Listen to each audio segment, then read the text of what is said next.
Bom, muito boa tarde. Estamos começando aqui mais um estudo de empresas. Essa semana a gente vai falar sobre a Cirela, né? A ação CIRI3, né? CYRE3. É uma empresa que tem um mercado bem líquido de opções, né? Então, dá para, enfim, né? Com base nos estudos, né? Se você concluir que é para comprar, vender, ficar neutro e tudo mais, você consegue manifestar a sua opinião, né, sobre a ação através do mercado de opções. É uma das empresas aí maiores, né, do setor, está dentro do Ibovespa também. O setor, né, o preço aí de apartamentos, terrenos, né, tudo ligado aí à construção civil está subindo fortemente, né, recentemente. Então, eu acho que é um estudo aí bem pertinente, bem atual, né, para a gente fazer. E recentemente também despencaram, né, as ações da construção civil. Então, caso seja interessante, né, com base no qualitativo que a gente vai abordar aqui, pode ser até um bom momento para comprar. Lembrando que não é recomendação, tá? Isso que a gente faz aqui é caráter educacional, né? Para que você aprenda sobre a empresa e aprenda também a analisar empresas, né? E lembrando sempre que o meu objetivo, né, os conteúdos que eu trago aqui sempre tentando que a gente consiga ter um rendimento muito bom, né, dentro da bolsa, rendimento muito bom, estou falando aí 20% anualizado, alguma coisa assim, que daria para dobrar o capital a cada 4 anos, isso aí já está de ótimo tamanho se a gente conseguir atingir isso, seja com ações para quem é mais purista, ou seja, com ações mais opções para quem gosta mais do jogo, que é como eu sou, né? Então é isso. Vamos lá, Felipe, com a palavra. Boa tarde, Jorge. Boa tarde, Jorge. Boa tarde, Caio.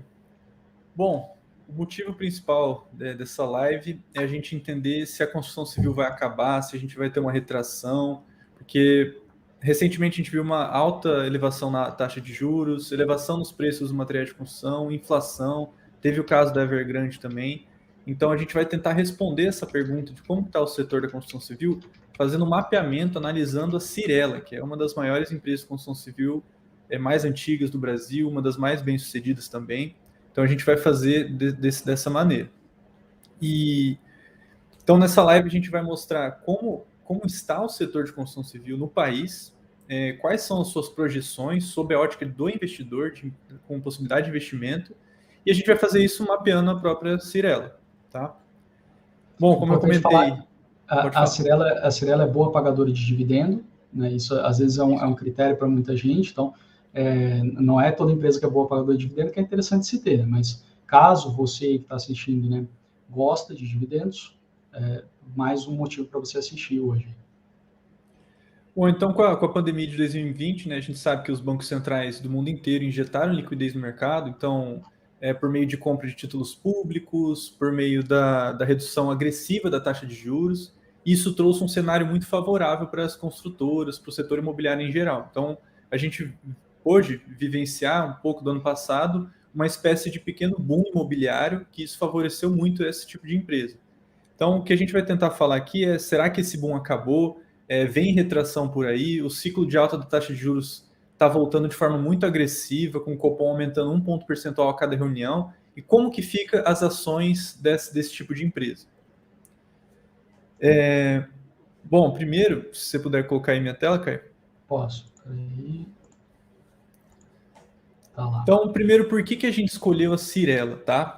A gente rodou vários filtros de balanço, então pegando toda a parte quantitativa do balanço, de indicadores múltiplos, e ela caiu no filtro, em 4 filtros. Ela foi uma das empresas que mais esteve presente nos Se nossos filtros. destacou. Então, exatamente. Então, ela está dentro do filtro do gestor americano Joel Greenblatt.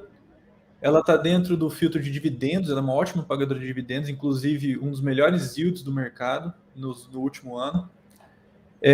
Com relação a valuation e endividamento, ela apresentou ótimos indicadores de valuation e endividamento e ela é uma das empresas mais rentáveis e eficientes da Bolsa. Então chamou muito a nossa atenção com os resultados passados e casando com a necessidade de entender como está o setor da construção civil, a gente decidiu entender como está a Cirela. Bom, só passando um pouco do histórico dela, ela é uma empresa que foi fundada em 1962. Isso é muito raro, é muito comum em empresas de construção civil a gente encontrar na Bolsa, principalmente, empresas muito novas. São pouquíssimas empresas da Bolsa, nesse setor, que perseveram, que ficam por longo prazo. Então, por exemplo, a Exetec é uma delas, a MRV e Cirela. Todas as outras têm menos de 20 anos de vida, que é muito pouco para uma construtora. Então, ela foi fundada em 62 por Eli Orr, que ele é descendente de sírio, tudo. E ele, até hoje, ele participa da empresa, ele é dono majoritário, controlador da empresa. Ele está no conselho administrativo. Ela fez a IPO em 2005 e ela nunca entrou em recuperação judicial, o que é muito interessante. Existem várias empresas de construção, a gente estudou a Eternit, né, que está nesse setor também, que entrou 2 vezes em recuperação judicial, agora está saindo da segunda vez. Então, tem muito essa questão. Para quem não conhece a Cirela, tem aqui algumas das marcas. Então, a Cirela, a Living, a Vivas Residencial, SKR, Cama, Lavi, Plano e Plano e a Cury Construtora. Com relação à governança corporativa, ela está no nível do Novo Mercado, que é o melhor nível da B3. Uma coisa interessante, muito importante, com comparação com as outras empresas que a gente apresentou aqui. Tanto o CEO quanto o chairman, que é o presidente do conselho, é feito com dois membros. Então, assim, tem o Eli Orn, que é o sócio fundador, e tem o Rogério Frota Melzi. Então, eles dividem a cadeira de presidente do conselho administrativo, da mesma forma que os filhos do Eli Orn, que é o Efraim e o Rafael, dividem a posição de CEO. Então, é co-CEO. Apesar do termo CEO ser centralização, né, de decisão executiva, aqui no caso eles se dividem. Isso é uma coisa diferente que nenhuma outra empresa a gente viu. Mas, como a gente pode reparar aqui, é uma empresa familiar, tá? Na composição acionária a gente consegue ver muito bem isso. Então, em torno de 25% está nas mãos do controlador, que é o próprio Eli Orn. Tesouraria tem um pouco, o conselho, diretoria também tem muito pouco, e o restante está tudo no mercado secundário, no free float. Então, outro ponto interessante também é um fundo de investimento muito famoso, que é a Dynamo. Tem posições fortes, que são 7%, né, na Cirela, muito interessante. E um ponto já, primeiro curiosidade aqui, que é um ponto que é de se chamar a atenção, em relação ao salário dos executivos. Nas últimas empresas, a gente sempre vem trazendo essa informação, esse dado, e dos 13 executivos que tem na empresa, a média salarial de cada um deles está em torno de 1,8 milhões de reais por mês. Isso já contando bonificação e tudo mais. Então, é muito, muito alto esse salário. Isso é um ponto para se chamar a atenção do investidor. Então, a gente vê que eles focam muito no conselho deles, nos executivos, e isso não é tão bom para acionista minoritário, acaba perdendo bastante. Então, só a título comparativo, na Mosaico, que a gente viu que é um ponto positivo, a média salarial estava em torno de 20 a 30 mil reais por mês de cada executivo, e se não me engano, tinha em torno de 6 a 7. Aqui tem quase o dobro e a média salarial é muito, muito alta. Com relação aos indicadores, principais indicadores fundamentalistas, então o EBIT sobre EV dele está em 22º lugar da Bolsa, então 27,10%, que nada mais é que a gente comparar o lucro operacional com o Enterprise Value, que é o valor da firma, então, que considera o valor de mercado e a dívida da empresa. Dividend yield dela está em 7º lugar, então ela chegou a ter dividend yield em torno de 13%. Para quem gosta de dividendos, isso é muito interessante. Com relação a valuation e endividamento, analisando só o PL, ela está com um dos menores PLs da Bolsa, com 3,84 anos. Então, se a gente pegar o lucro líquido dela, ela consegue se pagar o preço que está de mercado dela em quase 4 anos. Isso é muito pouco. A média brasileira é em torno de 10 a 11 de PL, a americana em torno de 20. E em relação à eficiência e rentabilidade, ela é uma das empresas mais eficientes da Bolsa, tanto no setor dela quanto em todos os outros setores. Margem líquida dela está em 13º lugar, 42,20%, extremamente alta. Isso aqui melhorou muito, principalmente do boom imobiliário de 2020. Margem EBIT em 19º lugar, em 58,05%. Muito relevante também. E aqui a gente vai começar agora respondendo como que a Cirela ganha dinheiro. Então a gente vai ver as operações dela, como que ela ganha dinheiro. Bom, a Cyrela, basicamente, ela é uma incorporadora, tá? Ela faz incorporações principalmente de edifícios residenciais, e o foco dela, que a gente já consegue ver a fonte da receita, o foco dela é alto padrão. Então, em relação ao último trimestre, eu dei uma olhada nos últimos trimestres, desde 2019 para cá, e ele segue nessa mesmo percentual, no mesmo padrão. Então, 60% é edifício de alto padrão, em torno de 11%, 11 a 12% é médio padrão, e o padrão econômico que eles chamam, que é o Minha Casa Minha Vida, e agora chamado de Casa Verde e Amarela, está em torno de 26%. Um ponto interessante, muito importante aqui, para quem não é familiarizado com o setor da construção civil, tem duas formas de aumentar a margem na construção civil. A primeira é focar em imóveis de alto padrão, ou padrão luxo. Porque chega num determinado ponto que você começa a vender arte, você começa a vender arquitetura e não metro quadrado. Outro ponto é você, pensando agora o contrário, você vender um metro quadrado mais caro, diminuindo o tamanho da residência. Então, casas de padrão econômico, que são muito pequenas, você consegue aumentar a margem pelo preço por metro quadrado. Então, é muito comum, né, construtores e até construtoras, empresas grandes, focarem muito no padrão econômico e no alto padrão. O padrão menos rentável, com menores margens, é o médio padrão, que são casas de 300 a 800 mil reais. Agora, abaixo disso e acima dessa faixa, a margem começa a aumentar muito. Do padrão econômico por conta do preço por metro quadrado e do padrão luxo ou alto padrão por conta da venda de arte, da venda de arquitetura. Você tira a parte do preço por metro quadrado e inclui essa questão. Então é muito importante, é muito interessante a gente entender isso para entender as operações da empresa, o foco dela. Isso é legal, Felipe, que tem um projeto da Cirela, não sei quem conhece, hoje em dia já deve estar construído, né? Também faz 2 anos que eu não vou lá para São Paulo, né? Durante a pandemia. Mas a Pininfarina, não sei se você chegou a ver esse daí, é um prédio residencial, ali no final tem a Faria Lima, acaba ali numa avenida, segue reto ali, né? Quase Vila Olímpia ali, né? Mas olha só que interessante, que junta as duas coisas que você está falando. O prédio foi desenhado, a arquitetura, pela Ferrari, assinado pela Ferrari. Então ele tem uma arquitetura diferenciada, tudo mais. A rampa da garagem tem inclinação suficiente para poder entrar uma Ferrari.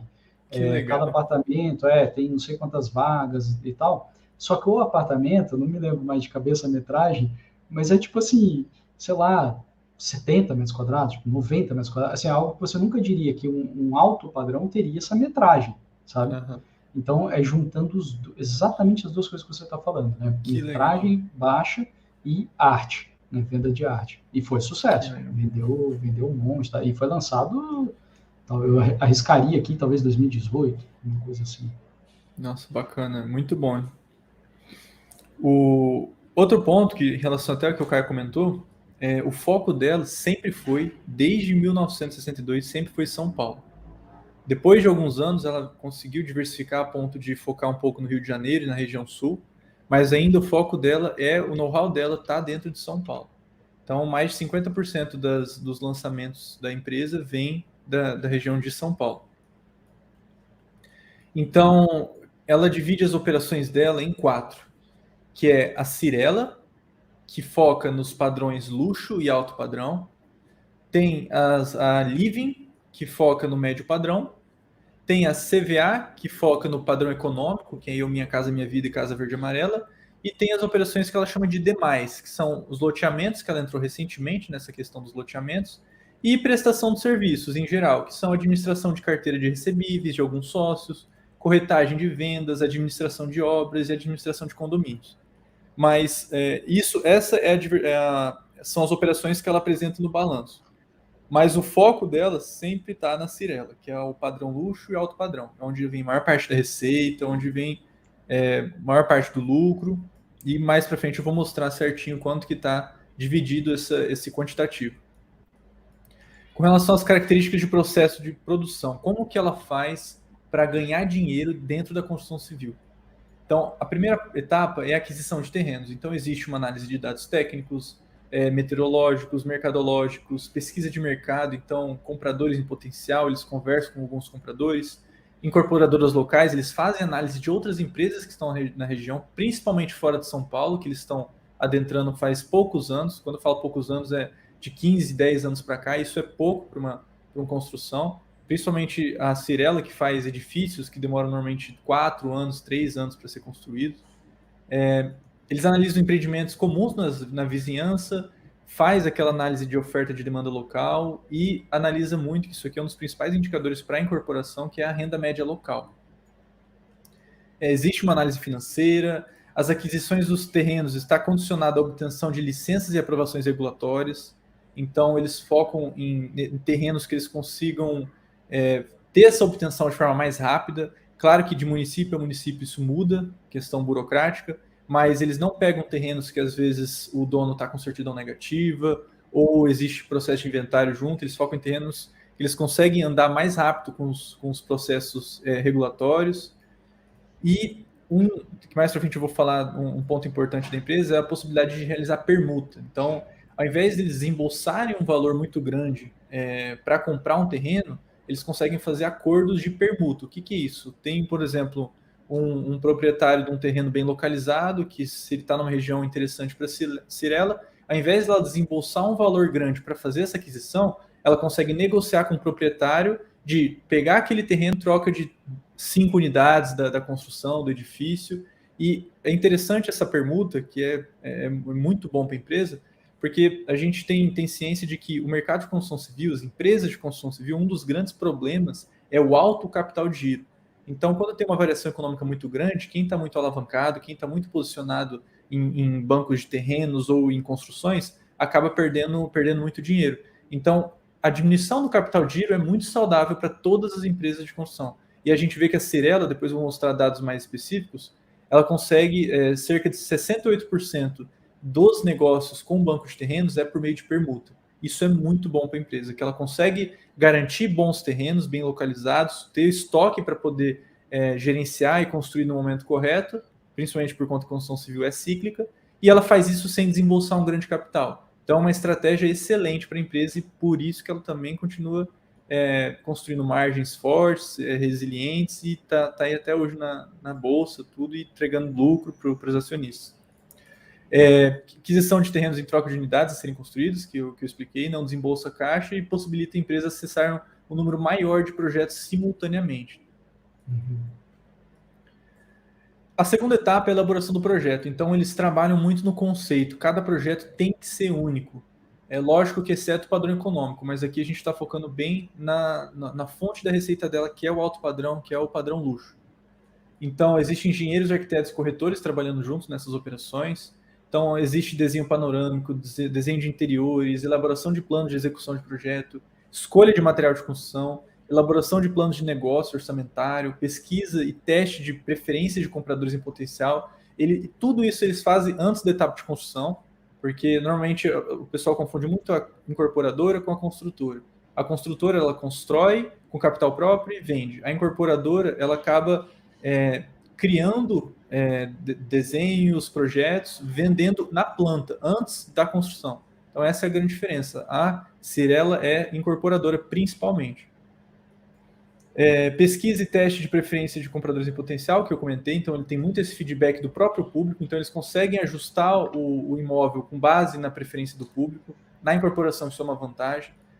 Obtenção de licenças e aprovações regulatórias, eles estimam sempre de 6 a 12 meses, então quando eles têm algum terreno ou estudam algum processo que vai demorar mais que 12 meses, eles já ignoram isso, eles já não fecham o negócio. A terceira etapa é a etapa da construção. Então, do padrão luxo, alto padrão, médio padrão, existem 2 formatos aqui muito interessante para a empresa, que é um dos diferenciais dela. Um dos formatos é a responsabilidade da obra da Cyrela e o outro é terceirização da obra, mas com gerenciamento. Então, numa ela faz todas as etapas da obra e na outra ela gerencia a obra. E em ambas ela realiza subempreitas de execução. Ou seja, a Cyrela não possui equipamentos de construção pesados. Outro ponto fortíssimo da empresa. Um dos problemas da construção civil, que é o capital de giro também, que eu comentei, mas é o maquinário. O maquinário exige um capital muito grande e a depreciação desse maquinário é muito alta também. Então, pelo fato da empresa não trabalhar com isso, já gera uma economia enorme com depreciação e logística, e ela não precisa ficar tão alavancada, não precisa desembolsar um capital muito grande. Isso é muito interessante também. E quando ela faz execução própria, o foco dela são nas 3 principais, digamos assim, partes da construção que mais dão problema. Então, ela tenta garantir, com o know-how dela, ela tenta garantir essas três etapas, porque são as etapas que mais pode dar dor de cabeça para ela. Então, ela não terceiriza isso. Que são as estruturas de concreto armado. Então, até estava comentando com o Caio aqui, que ele comentou do problema lá em Maceió, da Braskem, referente à questão da estrutura. Então, recalque, corte, aterramento, isso é muito caro para a construção civil e gera muito problema estrutural. Então, eles garantem essa questão da estrutura, eles fazem toda essa parte, instalações elétricas e hidráulicas também, e a parte de acabamento e outros, ele consegue terceirizar tranquilamente por subempreitas. Mas, digamos assim, o grosso, o que mais dá problema, a Cyrela assume essa responsabilidade com o know-how que a gente conhece da empresa, muito grande. É legal que isso aí deixa bem claro o que você falou, né? Não é construtora, é incorporadora, né? Tanto que Exatamente. às vezes ela quase que nem constrói, né? Perfeito. E no padrão econômico, ela segue um padrão que é muito famoso, muito comum no mundo inteiro, que é o Lean Construction, que é um padrão de réplica, de replicar vários projetos. Existe uma economia muito grande nessa etapa. Então, enquanto no alto padrão exige aquela questão da exclusividade, projeto único, já no padrão econômico, um dos pontos fortes daquela rentabilidade por metro quadrado que a gente comentou é a questão do projeto. Então, um projeto pode servir para várias regiões, várias áreas. Então, é um projeto simples, de fácil execução, repetitivo, padronizado. Isso gera um ganho de produtividade muito grande. E, seguindo em linha, outras construtoras também fazem isso, que é a garantia de 5 anos cobrindo vícios estruturais. Então, aqui, de novo, ela participa muito da parte de estruturas, principalmente por conta da garantia que ela gera. Então, os próximos 5 anos de uma construção são cruciais para a empresa. Existem muitas construtoras, incorporadoras por aí, que dão essa garantia também, só que pelos processos, às vezes de terceirização, de não acompanhamento da obra, acaba tendo muito problema estrutural e a empresa gasta demais para cobrir esses vícios. Então, é interessante falar isso, porque a gente viu margens muito interessantes da Cyrela, e a maioria das construtoras tem margens bem relevantes, mas a gente tem que entender que essa margem ela pode ser diluída ao longo do tempo. Então, se a empresa entrega num ano um baita edifício, só que ela vai gastar recorrentemente nos próximos 5 anos com esse edifício, isso diminui a margem daquele lançamento. Então, pelo menos na Cyrela, a gente vê que essa margem ela não vem sendo diluída por conta da qualidade estrutural das construções. E a última etapa é a comercialização e venda. Um ponto interessante é que ela só inicia as obras depois que ela consegue vender pelo menos 30% dos contratos de venda. Esses 30% garante a parte mais importante e crucial da obra, que é a fundação. De toda obra, seja de pequeno porte, médio porte, grande porte, a fundação é a etapa mais importante, que é a partir dela que todo o resto pode ser construído. É na fundação que pode gerar todos os problemas estruturais, enfim. Então, esse percentual está muito atrelado à questão da fundação. Com esse percentual, eles conseguem construir, executar uma obra perfeita a partir de fundação. E se por um acaso isso possa vir eles terem que parar a obra, o que for, aquela fundação pode servir para outros projetos. Isso é muito interessante também. Então, tá mais relacionado a isso. Tem mais conhecimento da construção civil mesmo. Uhum.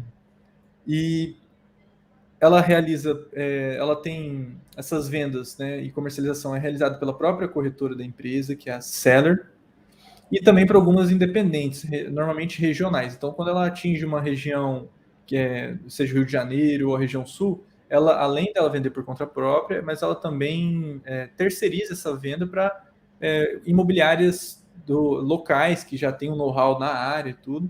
E ela utiliza showrooms. Então, é uma incorporadora que utiliza do benefício de showrooms para mostrar como é que vai ser o empreendimento e tudo. Legal, né, Felipe? Ou seja, assim, não sei quem está assistindo aqui, né, tem essa impressão, mas às vezes você pega lá a Cyrela, Série 3, Ah, construção civil. É, consultora. Pô, na verdade não, né? Na verdade é uma empresa que é dona de terrenos, bons terrenos, que cria projetos, né, de arquitetura, de desenho, e que vende eles muito bem. E aí depois constrói, assim, chama outras, né? Vai fazendo as empreitadas e constrói, né? E ela é interessante desse modelo que ela recebe antes de construir. Isso é muito bom Uhum. para a empresa, muito bom. É. E uma coisa que eu não sei se você vai falar, né, mas é a questão contratual, né, de mudanças, né, deve estar lá nos riscos, né, É, antigamente o distrato era muito simples de ser feito pro consumidor, né, o consumidor ele recebia tudo de volta que pagou. Atualmente já não é mais assim, né, mas eu bom, vou vamos lá. comentar, a gente vai comentar um pouco da lei que é nova, que é de 2018, né, em relação aos Tá, distratos, tudo, isso, legal. e que é um risco para a empresa, tudo, mas está mais alinhado, digamos assim. Isso aí quebrou o setor uma época, né? A gente tem PDG, né, que era gigante, né? Quebrou, várias outras empresas aí, pela questão dos distritos. Eu lembro na época da Dilma, nossa senhora, o balanço das consultoras era um show de horror. Era só O distrato, distrato, distrato, distrato, fluxo de distrato. caixa dela em 2015, se não me engano, 2016, foi menos, Hum, foi 1,5 bilhões negativo. Fluxo de caixa, ela perdeu nossa. muito, muito, muito, muito. Sendo que ela vinha com resultados constantes. Aham. Bom, agora com relação ao foco São Paulo, como eu já comentei, o foco dela, o maior foco é São Paulo. E ela tem um banco de terrenos, ela tem em torno de 32 bilhões de reais em banco de terrenos. Isso é muito Nossa. grande, A é empresa muito. vale, né? A gente não falou, né? Mas a empresa vale 7 bi agora, né? Por aí, né? Isso, acho que é o EV, você fala ou o mercado? O, não, o mercado, o valor de mercado, 7 bi e 300. Ah, O valor de mercado dela. O valor de, você está falando, aí é valor de venda, provavelmente, isso, é né? Então são os VGV, terrenos, VGV, exatamente. os Aham, então, o potencial de terrenos, venda que eles conseguem. e os terrenos incorporados, criados os projetos, vendendo esses projetos, quantos bi? 32 bi, só que 32 bi. 90% deles que tá em propriedade dela. Então, o número correto seria 28,9 bilhões. É Tá. muita coisa, né? Então, É. é quase como esse interessante esse VGV dos terrenos, que é parecido com aquela questão da quantidade de minério de ferro que tem na mina da É. CSN. Então, é com esse banco de terrenos que tem que mensurar a qualidade, as projeções da construtora. Uhum.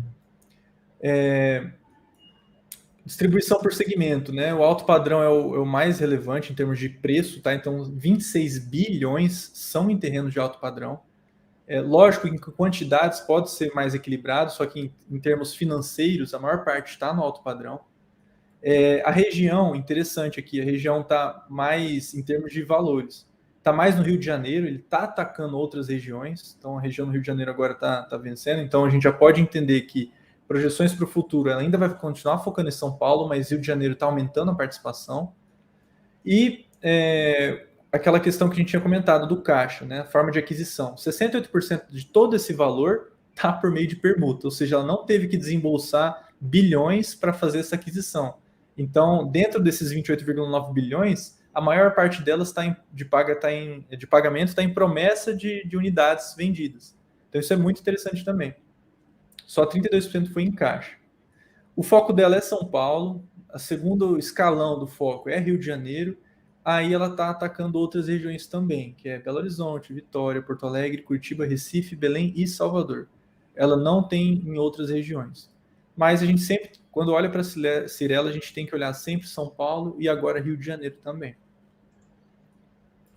Aonde que vai construir no Rio, né? Não tem mais espaço, parece, né?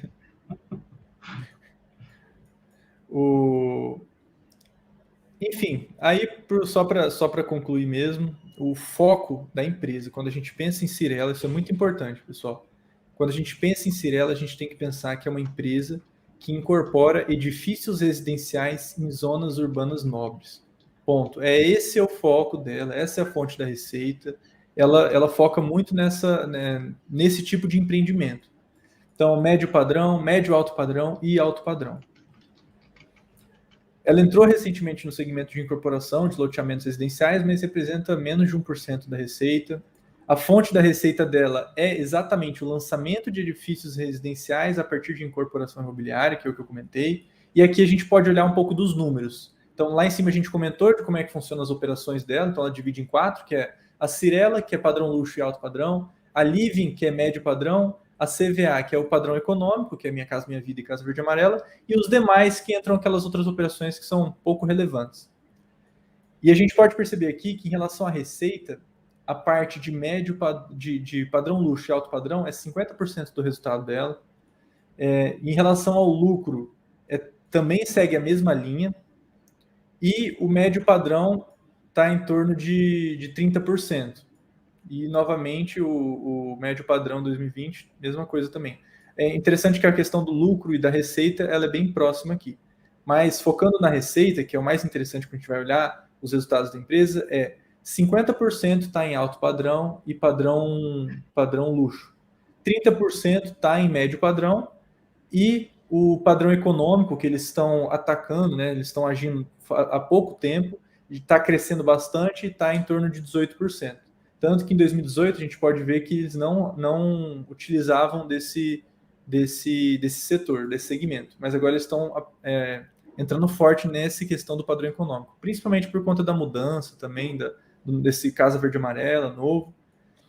E os demais é bem irrelevante para a questão do investimento, que é só 2% do resultado. Aqui os lançamentos por região, então novamente foco São Paulo, novamente foco é alto padrão, aqui em quantidade de empreendimentos, tá? Aqui alguns dados interessantes, então a velocidade de vendas, eles têm essa análise também, então em 12 meses eles conseguem vender mais da metade dos empreendimentos, então é muito bom, é um resultado maravilhoso. Eles chamam de safras de lançamento, é bem interessante. E para quem não está acostumado com esse segmento, eu vou falar um pouco nos riscos, que o segundo semestre é o melhor para lançamento da empresa e a questão imobiliária. Então, a gente, sempre que a gente for analisar balanço desse tipo de empresa, entender que o segundo semestre ele vai vir melhor, né? Tende a vir melhor. Assim como a questão da Ambev, a gente vê que o último trimestre do ano e o primeiro, que tem aquelas questões das festas e tudo, eles são resultados melhores do que o restante do ano. Você sabe dizer por quê? O segundo semestre costuma ser melhor? Sim. A gente vai falar. Quando a gente entrar nos riscos, eu vou apresentar. Tá.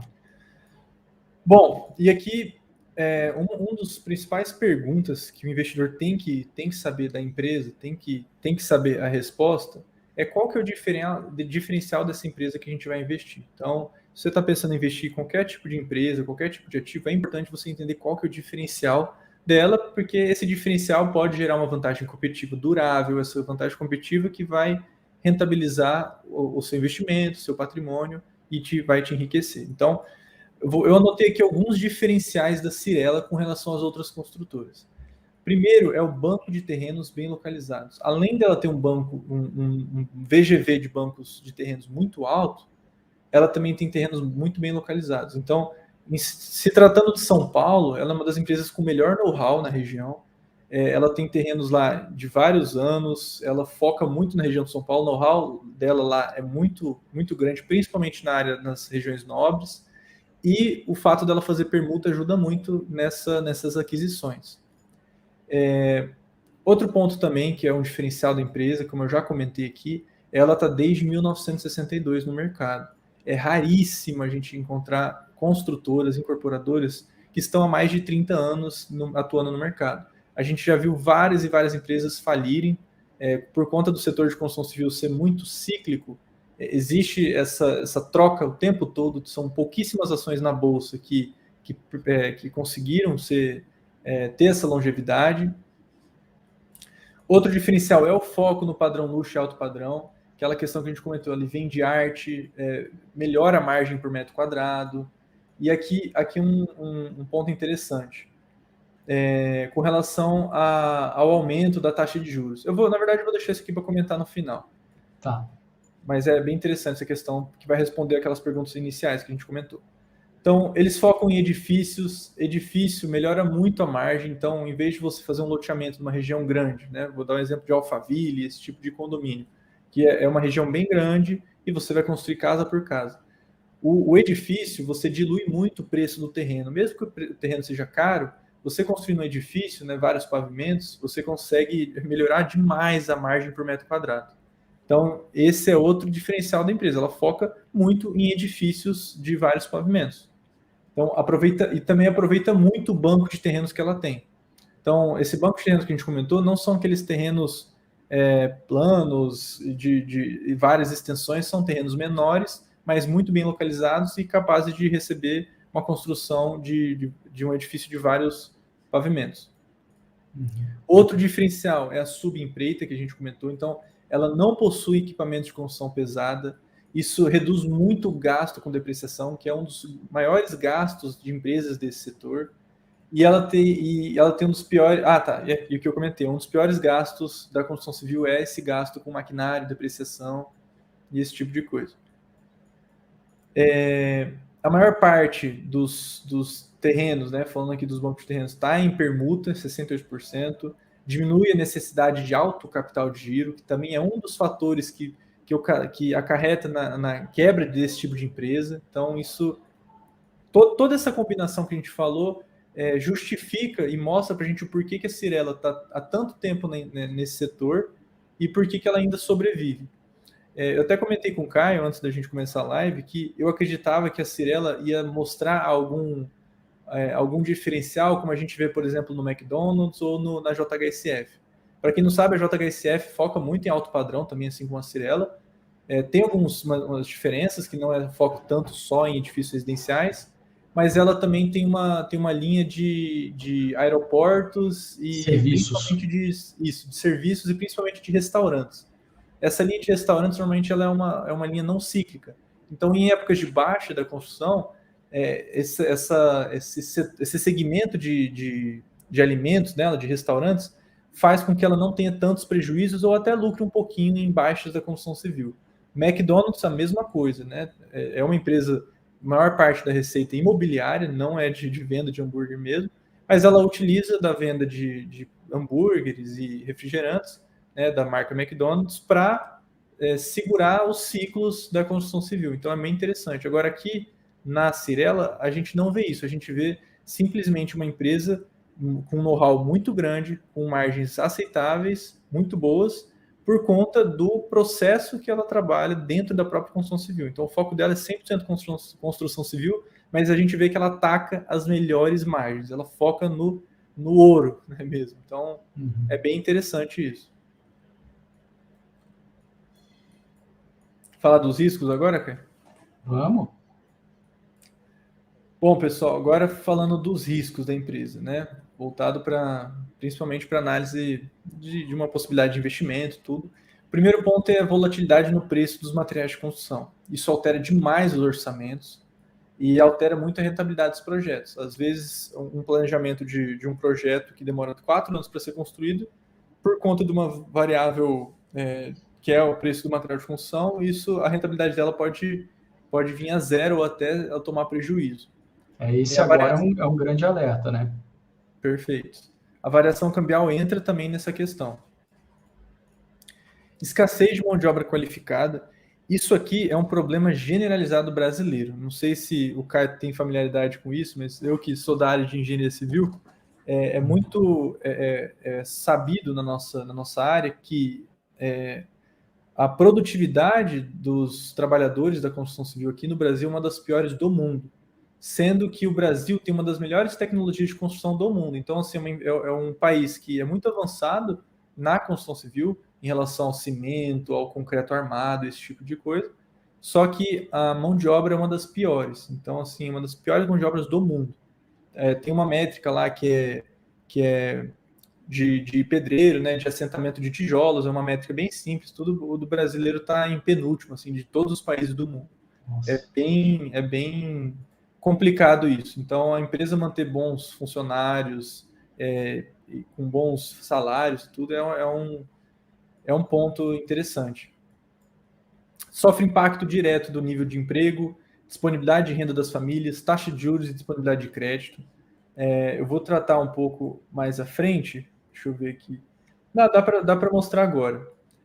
Aqui é interessante que a gente acabou de falar que a taxa de juros é ruim, né? Então a gente até falou no início que, poxa, como é que vai estar o setor da construção civil, já que as taxas de juros estão aumentando? A gente sabe que quanto menor a taxa de juros, melhor para a construção civil. E aqui é bem interessante que isso aqui é uma análise da própria Cyrela, tá? E isso aqui, a maior parte das vendas é feita por financiamento, isso também é bem claro na construção civil, isso em todos os países do mundo, o foco é o financiamento. E para cada 1% de aumento na taxa de juros, que o Copom aumenta a cada reunião, a renda mensal do comprador ela tem que subir aproximadamente 8%. Então, por isso que é ruim para a construção civil. Ou seja, se aqui um exemplo, em 2014, um financiamento, o comprador vai financiar um imóvel de 400 mil, ele tinha que comprovar a renda mensal de 10 mil reais. Ou seja, ele pode comprometer 30% da renda dele. Agora, com a elevação da taxa de juros, que foi de 2014 para 2016, ele tinha que comprovar agora a renda de quase 13 mil reais para financiar o mesmo imóvel. Então, isso com 2,5% de aumento da taxa de juros. Agora, com 2016 para 2020, caiu bastante. Lógico que 2020 para cá subiu muito, mas se a gente analisar 2016 para cá, ainda está em queda. E esse valor caiu para 9 mil. Por isso que teve esse boom imobiliário e tudo. Só que a gente vê um movimento de alta na taxa de juros o tempo todo. Alta na taxa de juros e alta agressiva para tentar conter a inflação. Então, é interessante a gente ter isso em mente, porque a cada 1% de aumento na taxa de juros, a gente pode esperar um aumento de 8%.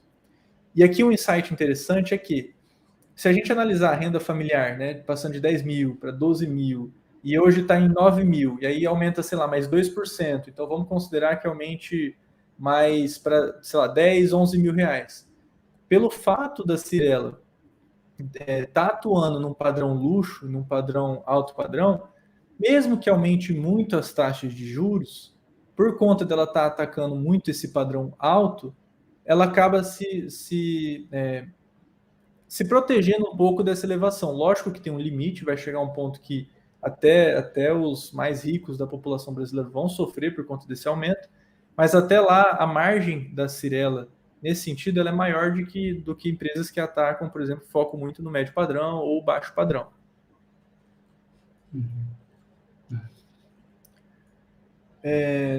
Onde que eu parei aqui? Tá. Isso. Aí, ó. Isso aqui a gente... Agora a lei dos distratos de 2018. Foi uma lei bem recente. Essa parte é bem interessante. Então o Caio pode também comentar a respeito disso. Basicamente... O que eu me lembro antes, né? Você vai falar o que mudou? O que era como era antes?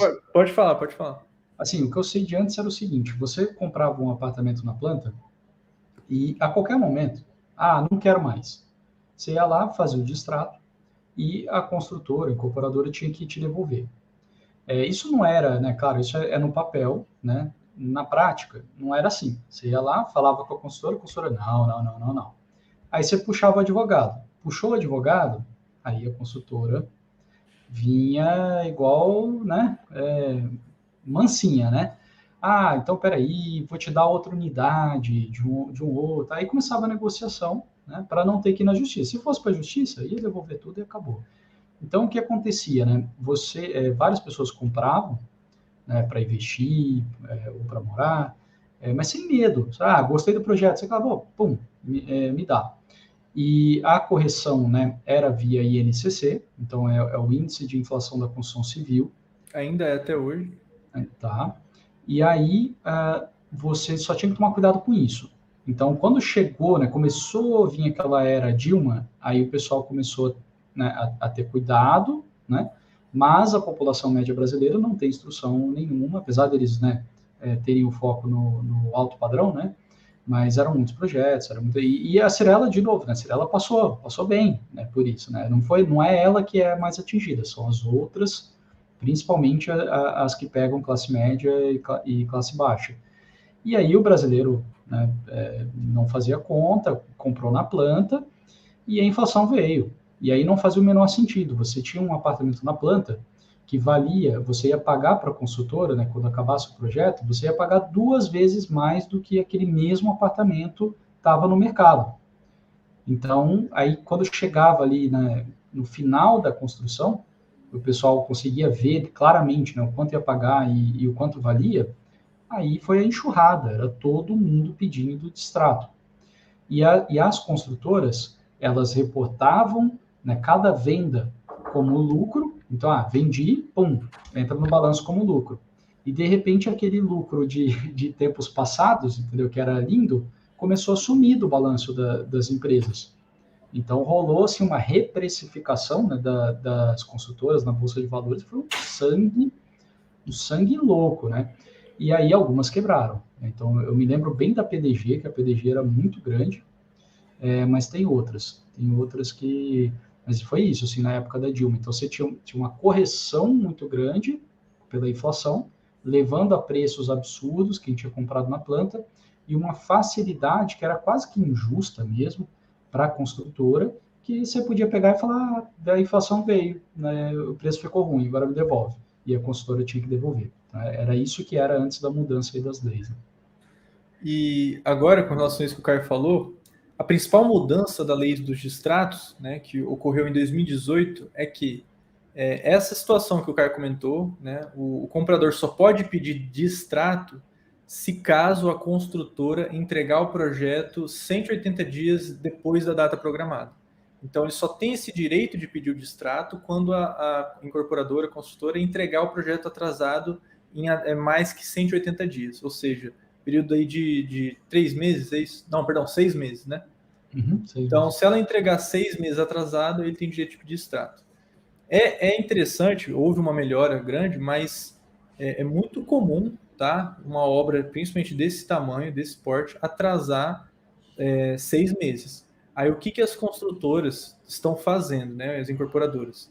Elas têm o planejamento delas de prazo e normalmente, né, elas jogam uma margem. Então, por exemplo, se ela sabe que ela vai construir em 3 anos certinho, ela vende que ela vai construir em 4 anos para ela não cair nessa lei dos distratos.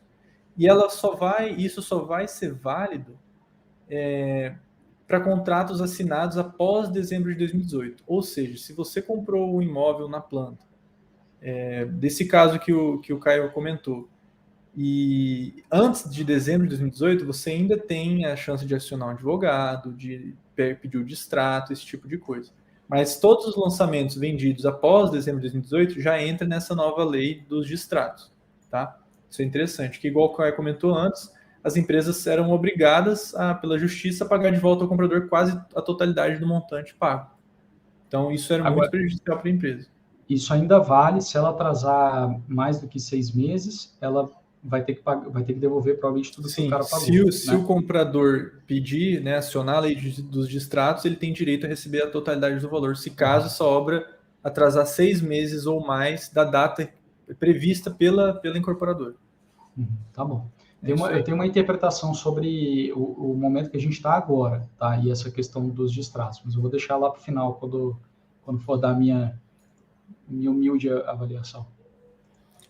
Continuando aqui a questão dos riscos, né? Então, volume excessivo de capital de giro que eu já comentei. Então, a empresa ela pode ser obrigada a levantar capital adicional por meio de bancos com alta taxa de juros ou emitindo novas ações com diluição aos acionistas.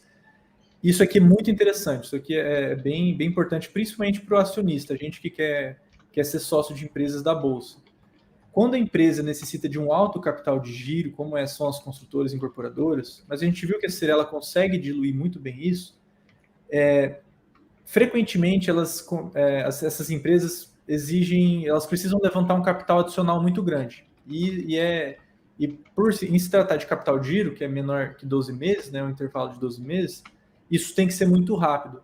Então, o que a empresa acaba fazendo? Acaba pegando empréstimo com alta taxa de juros, então o gasto com juros, né, ao longo dos próximos anos é muito alto, isso diminui a margem ruim da empresa, ou ela pode ficar emitindo várias e várias ações, isso a gente vê em muitas empresas de construção civil, recorrentemente ela faz essa emissão, e isso acaba sendo muito ruim para o acionista minoritário. Eu já vi muitas casas de análise criticarem esse setor, muitas mesmo, por conta disso. porque quando está tudo bem, as empresas distribuem poucos dividendos, as construtoras, e quando está tudo indo mal, ela pega e começa a fazer várias e várias e várias emissões de ações, e isso acaba prejudicando demais o acionista minoritário. Isso acontece não só com construção civil, mas com qualquer empresa ou qualquer setor que precisa de um capital intensivo, que precisa de um capital de giro muito grande. Então, se você está focando na construção civil, nesse setor, acredita nisso, procure empresas que não exigem um capital excessivo de giro, porque isso vai te proteger no longo prazo, principalmente nos momentos de crise ou de ciclo baixo desse segmento. Toda construção civil vai exigir muito capital, né? Perfeito. Acho que o que você está querendo dizer é tentar as que exigem menos, né? Exatamente. A gente, não sei se a gente já comentou alguma aula lá, mas o Terry Smith, né, do Fund Smith, ele fala que ele não investe, por exemplo, em construção civil. Entendeu? É exatamente por causa disso. Assim, tipo, aí é uma decisão dele, né, como investidor. Tipo, nem entra nesse setor. Né? O Buffett fala a mesma coisa por conta que ele vê esse setor como altamente competitivo. E um setor que é muito competitivo, no longo prazo, ele tende a diminuir muito as margens e tende a não remunerar bem o acionista. Então, é difícil a gente encontrar empresa com vantagem competitiva durável e que vá remunerar bem o acionista. Aumento da taxa de juros é ruim porque diminui a disponibilidade de crédito, restringe o crescimento do Brasil e diminui o crescimento do nível de emprego, diminui o crescimento da disponibilidade de renda familiar. Volta naquela questão que a gente tinha comentado. Existe uma volatilidade no mercado do banco de terrenos, então, a empresas que têm muito terreno, existe uma volatilidade no mercado, então, se os terrenos valorizarem, ela consegue um ganho contábil, mas se desvalorizar, ela também acaba perdendo. Mas, voltando para o setor, né? Que é muito famoso essa frase, localização, localização, localização. Se você tem terrenos ou imóveis bem localizados, é muito difícil você perder com eles. Pode não ganhar tanto, mas perder é muito difícil. Eu não sei se é isso que eles pensaram, né, nessa declaração de risco, mas como o banco de terrenos ele é avaliado pelo VGV, aí oscila muito, entendeu? Tipo, às vezes o terreno em si, né, ele não vai oscilar tanto, né? Ele vai andar ali mais ou menos conforme a inflação e tal, de vez em quando vai dar uma acelerada. Agora, como você está avaliando esse terreno, né, você não está olhando para o terreno falando terreno vale tanto, não, você está olhando para o terreno e enxergando um prédio. E aí sim, o valor desse prédio desceu a taxa de juros, o preço do prédio subiu, né? Porque as pessoas vão conseguir comprar. Subiu a taxa de juros, o preço do prédio encolheu, né? Talvez eu diria que seria isso, essa volatilidade de valor contábil do banco de terrenos segundo o VGV. Né? Isso aí. Outro ponto que é muito interessante também da Cirela são as contingências. Toda empresa que a gente está analisando aqui, a gente está mapeando, a gente analisa as contingências. E no caso da Cirela, aqui é não aplicável. Inclusive, o formulário de referência não aponta nenhuma contingência relevante ou alta, é praticamente zero mesmo, né? Nem baixo, é praticamente perto de zero, por conta daquela questão das subempreitas. Então, quando ela tem algum problema trabalhista, uma contingência judicial, acaba recaindo na empresa que ela está terceirizando. Isso é muito interessante também. Agora, lógico, isso é o momento atual. Naquele momento lá de 2016, as contingências podia entrar aquela questão que o Caio comentou da lei do distrato, esse tipo de coisa. Mas atualmente ela não está sofrendo com isso. Isso é muito interessante. E eles fazem um negócio, tá? Isso é toda incorporadora, que cada empreendimento é um CNPJ. Tá? Eu não sou, né, não sei se tem algum advogado aí assistindo a gente, eu não entendo exatamente, mas eu sei que isso é justamente para blindar a incorporadora. Então, se tem um projeto que deu algum problema lá, sei lá, o prédio despencou, entendeu? Meio que fica naquele CNPJ lá, justamente para outra empresa poder continuar trabalhando, e aí o prédio lá em Maceió não tem nada a ver com o prédio em São Paulo, entendeu? O que é interessante você comentar isso, porque pensando agora pelo setor micro, né, pelo construtor regional, aí, o empresário que está na sua cidade, pega e constrói, utiliza do seu patrimônio para construir, para vender e tudo, eles fazem algo parecido, porque até na pessoa física, então às vezes coloca o nome do filho, o nome da mãe, o nome da tia, ou cria vários CNPJs e cada construção é um. Se der algum problema estrutural ou por exemplo, o comprador lá, ele entra com processo judicial contra o vendedor, que foi quem construiu, relacionado a algum processo equivocado da construção, algum problema, ele é impedido até de construir novos empreendimentos. Isso trava. Então, até na parte pequena, micro, existe essa questão jurídica também. Bom, agora falando um pouquinho do setor, é um setor altamente competitivo, principalmente pelos fatores de preços, financiamento, questão do projeto, qualidade, reputação, parceria, disponibilidade de terrenos e localização dos terrenos. Então, uma empresa desse setor que seria diferencial, que a gente comentou da Cyrela, é com relação à localização dos terrenos, o banco de terrenos, esses são os fatores que podem ser diferenciar o projeto, esse tipo de coisa. Então, é difícil encontrar uma empresa com vantagem competitiva duradoura, acaba diminuindo as margens, a gente vê que cada vez mais esse segmento, né, quando não bem administrado, diminui demais essas margens, e principalmente em relação ao caminho da economia, diminui o fluxo de caixa, aumenta os gastos com pesquisa e desenvolvimento, apesar de que aqui no Brasil poucas empresas gastam com pesquisa e desenvolvimento, principalmente de incorporadora e consultora. O setor é muito cíclico e aqui eu peço muita atenção, que aqui responde àquela pergunta inicial também. E isso aqui é da própria Cyrela, tá? Lógico que ela traça um modelo comparando 2014, 2017, 2018, 2021, mas com isso a gente consegue visualizar um pouco o futuro. Então, sobe taxa de juros, que é o que está acontecendo hoje, apesar dela indicar 2021 com baixa taxa de juros. Aumenta o desemprego, diminui a confiança e diminui o crédito. Isso acarreta em maior entrega, maior número de distratos e menor depósito na poupança. Aí aumenta o número de estoques, ela aproveita também para aumentar, mas também que não consegue vender, e diminui também a disponibilidade de crédito, e isso faz derrubar o preço dos imóveis. Aqui, que ela trata de 2018 e 2021, é totalmente o inverso, por conta da redução da taxa de juros. E ela até coloca uma estabilização nos preços, então, que é interessante para a empresa, ainda mais esse tipo de empresa que não é tão recorrente o dinheiro. Então, de safra, eles usam termos até da agropecuária. Então, existe um tempo lá para eles lançarem imóvel, fazer todo o projeto, lançar, construir. Então, é muito grande. Isso a economia pode variar muito. Não é aquela empresa que vende, sei lá, a 3M, que vende produtos de escritório, todo dia está vendendo, está entrando um fluxo de caixa muito grande. Aqui não, aqui os lançamentos são muito relevantes. E apesar dela ter incluído 2021, né, que realmente a taxa de juros do Brasil está baixa, mesmo com essa alta tudo, a gente está vendo um ciclo muito alto, né, IPCA subindo bastante, e a gente não vê maiores altas dessa taxa de juros. E por isso que as empresas, como o Caio comentou, as empresas desse setor estão caindo forte. Então, se atentar. Tá dando umas engasgadas aí no seu áudio. Mas o Banco Central, eles falaram, né, quando estava descendo juros, eles falaram que eles iam para a região fortemente estimulativa, ou seja, eles sabiam que iam botar os juros num valor muito, muito abaixo do que seria o valor da taxa de juros de longo prazo. E agora, no último comunicado, eles falaram o contrário. Né? Eles falaram que eles vão para territórios significativamente contracionistas. Então, eles vão para um número de taxa de juros que eles têm uma certa garantia que não vai ser, né, que vai ser bem acima de longo prazo. Então, por isso o pessoal já está falando que essa taxa vai para cima de 9, né, talvez aí 10, enfim, 11%, vai saber.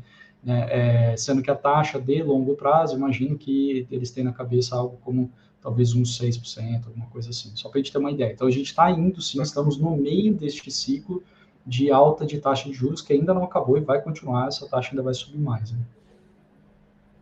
E aqui, Caio, você perguntou com relação à sazonalidade, né? Por que é sazonal, né? Essa questão da construção, tudo. Existe uma sazonalidade no início do ano, porque janeiro e fevereiro tem a questão do verão aqui no Brasil, né? E o verão a gente sabe que aqui no Brasil, nas maiores regiões, é chuvoso. Isso atrapalha muito o desempenho da construção civil, principalmente no modelo construtivo que a gente utiliza, que é o concreto armado, o cimento Portland, esse tipo de segmento, então isso atrapalha. Feriados também atrapalham bastante, então aqui as leis trabalhistas são bem rígidas em relação a isso, então os feriados atrapalham bastante, e as empresas mostram que a menor atividade é em janeiro, fevereiro e julho. Já no segundo semestre, né, já de agosto para frente, começa a engrenar muito mais. Então, a maior parte dos lançamentos são feitos no segundo semestre. Então, tanto favorável de forma meteorológica, né, quanto mercadológica também. Então, é por isso que existe essa sazonalidade. Ela não é tão relevante, tão alta, mas muito provavelmente os lançamentos sempre vão ser no segundo semestre. Então, é bem interessante fazer entender que é interessante você olhar de forma anual e não só pegar trimestre a trimestre. Aí, agora, com relação às projeções, já para finalizar. O CAPEX da empresa está totalmente voltado para aquisição e reposição do ativo imobilizado, que é o banco de terrenos. Então, todo o fluxo de caixa que entra, ele é focado para fazer o melhor negócio possível com o melhor terreno possível. Então, a empresa acredita que com banco de terrenos bom, ela consegue ser lucrativa no longo prazo. Então, o CAPEX dela é totalmente voltado para isso. Ela não gasta com outra coisa. Em 2020 foi gasto 1,6 bilhões de reais com banco de terrenos, tá? Isso gasto não de VGV, gasto puro mesmo. Eu dei uma olhada em alguns relatórios de analista, acredito que o Caio também deva ter dado, e o BTG, né, que tem uma casa de análise gratuita e tudo, eles estão recomendando compra, né, destacaram muito a questão do ROI da Cyrela, e mesmo a questão da alta taxa de juros, né, que é o principal que preocupa os investidores, eles também destacaram que existe uma possível proteção contra essa alta taxa de juros por conta do foco do padrão luxo e alto padrão e por conta do banco de terrenos da Cyrela ser muito bem localizado. Então, isso foi um destaque do BTG, tá? E também eu concordo com isso, que até certo ponto existe essa proteção. Lógico que, igual o Caio comentou, parece que é muito provável, é possível que a taxa de juros seja mais esticada do que o normal, do que a gente está acompanhando nos últimos anos, mas até então existe essa possível proteção por conta da qualidade dos terrenos da Cyrela e por conta do foco de receita, da fonte de receita da empresa. Aqui só algumas informações também relacionado ao que tinha comentado lá do extrato, né, que a companhia concede financiamentos, empreendimentos, tá? Via IGPM e também INCC, ainda continua INCC. E durante as obras, a taxa de juros de 12% ao ano, mais IGPM. Então, pensa que nesse período aí, quem está final de 2020 para agora, né, com o IGPM perto dos 30%, quem comprou na planta tá torcendo para a Cyrela entregar atrasado para poder pedir distrato. Mas é fixo isso? IGPM? Não, isso aqui é só... Não, isso aqui exemplo, você está falando um exemplo de um contrato. Isso, exatamente. E é isso. A gente fez um desenho aqui e eu acho que o foco mesmo está nesse mapa aqui. A gente sempre está atento. Bacana. Assim, qual a minha visão? Lembrando que não é recomendação, tá? Só assim, avaliação.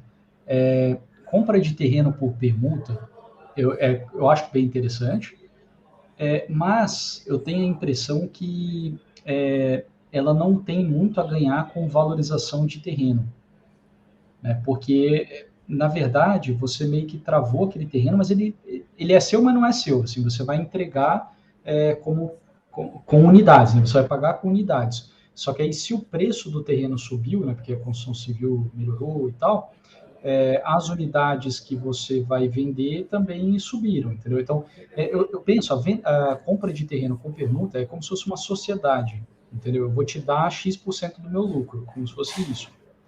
Então, eu acho que gera menos alavancagem com a alta de preço de terreno. Então, eu só estou falando isso assim, eu não compraria Cyrela com a cabeça de estou comprando terrenos. Eu acho que é só uma parte disso, você está comprando um pouco de terrenos, mas tem um pouco ali que está como permuta e aí meio que se você vender muito caro lá na frente, você também vai entregar caro, né, para a pessoa, eu acho, tá? Seria uma das coisas. A questão de extrato, somente agora, depois do atraso da obra, eu acho que agora é o seguinte, a preocupação... Opa, Felipe caiu. A preocupação na construção civil agora eu acho que ela deixa de ser a questão dos distratos, que foi o que quebraram várias, né, o que na era Dilma ali machucou muito esse setor, e passa a ser a inadimplência. Então, as empresas, né, quem fez os contratos, comprou na planta, vai ter uma correção muito forte pela inflação e possivelmente não vai conseguir pagar, né, ou não vai ser interessante comprar e aí vai entrar na justiça, tipo, não vou pagar, e aí vai virar uma briga, né, enfim. Então, eu estaria preocupado mais com isso, assim, de inadimplência de quem está comprando na planta num regime de alta inflação, que é o que a gente tá entrando agora, tá?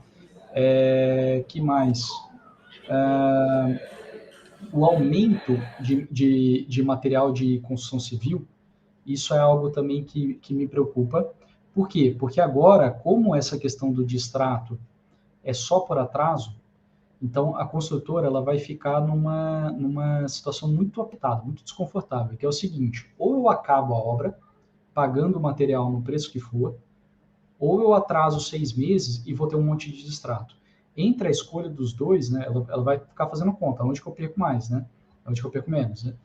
Eu chutaria que ela vai no material, né, vai comprar no material. Então, é um negócio que a gente tem que monitorar. Assim, o aumento agora que está rolando é muito forte, né, na construção civil. E ela acaba ficando refém disso, né? Ela tem que escolher um lado. Não tem outra Então, saída. então, se por um lado a empresa dificilmente quebra, né, porque não acontece aquela enxurrada de distrato, por outra, ela tem agora um fogo ali que antes ela não tinha, entendeu? Ela tem mais uma força muito grande para não atrasar na obra, né? Outra coisa que é muito cíclico, né? Um setor muito, muito, muito cíclico. Então, avaliar agora a construção civil vai induzir provavelmente muitos investidores a erro, eu acredito. Por isso que o EBIT está 3, está 4. Então você olha lá e você fala, em 4 anos eu vou ganhar com o lucro. Você não vai ter esse lucro. O lucro da Cyrela no ano que vem não vai ser o lucro que teve ano passado, porque é muito cíclico. Então aquele boom, aquela euforia que a gente viu na construção civil no ano passado não vai se repetir no ano seguinte, com taxa de juros indo para cima e tudo mais. Né? Então a gente não precisa ser torcedor, né? Então, vamos ser investidor, vamos ser racional. Então não vai ser. Essa é a realidade, é isso que o mercado já está mostrando no preço da ação. Então, muito, muito cíclico. O que significa que provavelmente construção civil é o setor onde você tem que ter mais sangue frio. Assim, de quando tiver tudo assim, aquela lama, né? A bolsa lá aí sim, lota de construção civil a carteira, né? Quando a coisa E ainda tiver tem que escolher empresas que vão suportar, que é um setor que muitas empresas quebram. Ainda tem que escolher empresas que têm chance de sobreviver. Exatamente. E aí, quando tiver bom, bonito, né? Igual a gente estava aí, bolsa lá, 130 mil, não sei o quê, aí você bota no bolso, né? Reduz construção civil, que é muito cíclico. Então, você tem que operar com essa ciclicidade, né? Não sei se existe essa palavra. E aí, a outra coisa que eu penso é que a contabilidade ela é um tanto perigosa, e eu acho que muito investidor mesmo fica desconfortável no setor aí de construção civil pela questão do VGV. Né? Então, você está olhando terrenos sem ver terreno. Você está olhando terreno e enxergando um prédio, mas o prédio não está ali. Né? Nem foi construído. Nem foi construído. Então, é um negócio que, assim, a contabilidade, né, o valor de ativos e tudo mais, é sempre muito perigoso. Né? Eu tentaria ficar comparando com o valor de banco de terreno a valor de mercado mesmo, sem ser VGV, né? Pensa ali valor de mercado, dá uma olhada nisso daí para decidir se a empresa está barato ou não. Então, a Cyrela está aí, né? Valendo 7 bi 300, né? Falei 7 bi 300. Então, quanto, né, desses 7 bi 300 é banco de terreno, aonde estão, né, esses terrenos, ignora um pouquinho o VGV que a Cyrela vai falar, né? 30 e tantos bi, né? Deixa isso aí de lado um pouquinho, né? Vamos olhar terreno como terreno, sem ser como prédio, para comparar, né, quantos por cento disso é do valor de mercado dela, e aí fazer uma projeção conservadora da lucratividade dela, considerando que a taxa de juros está disparando, conforme o gráfico dela mesma, né? Vai vender muito menos, né? Para daí sim avaliar se está barato ou não, né, se é um bom investimento ou não. Né? Essa seria a minha visão, assim, né? Perfeito. E só para concluir, Caio, eu acho que, como é um setor muito cíclico, eu acho que a referência é esse ciclo de taxa de juros, independente da empresa, desde que esteja no setor da construção civil, é o investidor estar muito atento a esse ciclo da taxa de juros, que é ela que vai guiar, né, o balizador desse setor. Independente se a empresa for muito diferenciada, boa, o que for, ela vai sofrer as consequências da taxa de juros. É inerente, não tem como. Muito bom, muito bom. Você tem toda a razão, porque é financiamento, né? Perfeito. Quantos por cento das vendas de imóveis, né, são feitas à vista? Na verdade, é venda na planta, não existe à vista. Ninguém chega lá e fala, vou te pagar aqui, ó, não sei quanto. Mas eu vou entregar daqui a 4 anos. Não, tudo bem, mas eu já te paguei, né? Assim, ninguém é muito forte, né? Alguns devem fazer, mas a percentual deve ser, né, ridículo. Então, realmente... A última vez que eu tive acesso a esse dado aqui no Brasil, estava em torno de 97% dos compras de imóvel por meio de financiamento. Compra de imóvel. Agora, imagina na planta, entendeu? Quem é que paga à vista um imóvel na planta? Né?